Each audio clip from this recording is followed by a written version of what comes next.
വാഹനാപകടം, മരണം 3 അതിവേഗത്തിലെത്തിയ ബസ്സിൽ നിന്നും തെറിച്ചു വീണത് മരണകാരണമായി. മൂന്നാറിൽ ബസ് മറിഞ്ഞുണ്ടായ അപകടത്തിൽ ഒരു വിദ്യാർത്ഥി കൂടി മരിച്ചു. ഇതോടെ മരിച്ചവരുടെ എണ്ണം 3. വിദ്യാർത്ഥി സുധനാണ് മരിച്ചത്. 19 വയസ്സായിരുന്നു. മൂന്നാറിൽ നിന്ന് തേനിയിലേക്ക് മാറ്റിയ സുധന്റെ ആരോഗ്യനില യാത്രാമധ്യേ വഷളായതിനെ തുടർന്ന് രാജാക്കാട് സ്വകാര്യ ആശുപത്രിയിൽ പ്രവേശിപ്പിച്ചിരുന്നെങ്കിലും രക്ഷിക്കാനായില്ല. അപകടം നടന്നയുടൻ ആദിക, വേണിക എന്നീ 2 വിദ്യാർത്ഥികളും മരിച്ചിരുന്നു. അപകടത്തിൽ ഗുരുതരമായി പരിക്കേറ്റ കെവിനെ തേനി മെഡിക്കൽ കോളേജിലേക്ക് മാറ്റിയിട്ടുണ്ട്.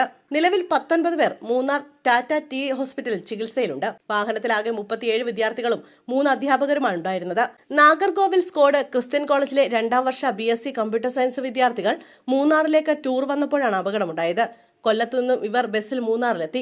തുടർന്ന് എക്കോ പോയിന്റിന് സമീപം അതിവേഗത്തിൽ എത്തിയ ബസ് വളവിൽ നിയന്ത്രണം നഷ്ടപ്പെട്ട് മറിയുകയായിരുന്നു. ഇന്ന് 7 മണിക്കാണ് ബസ് മൂന്നാറിലെത്തിയത്. 10 ആൺകുട്ടികളും 27 പെൺകുട്ടികളും 4 അധ്യാപകരുമാണ് വിനോദസഞ്ചാരത്തിനെത്തിയത്. ഇതിൽ ഒരാൾ അധ്യാപികയുടെ മകനാണ്. ഇന്നലെ രാത്രിയിൽ തമിഴ്നാട്ടിൽ നിന്നും പുറപ്പെട്ടതാണ് സംഘം. പുലർച്ചെ മൂന്നാറെത്തി. മാട്ടുപ്പെട്ടി അണക്കെട്ടിലെ സന്ദർശനത്തിന് ശേഷം കുണ്ടള അണക്കെട്ടിലേക്ക് പോകും വഴി ബസ് അപകടത്തിൽപ്പെടുകയായിരുന്നു. അപകടത്തിന് ഇടയാക്കിയത് അമിത വേഗതയാണെന്ന് ദൃക്സാക്ഷികൾ പറഞ്ഞു. കേരള രജിസ്ട്രേഷൻ വാഹനമാണ് അപകടത്തിൽപ്പെട്ടത്.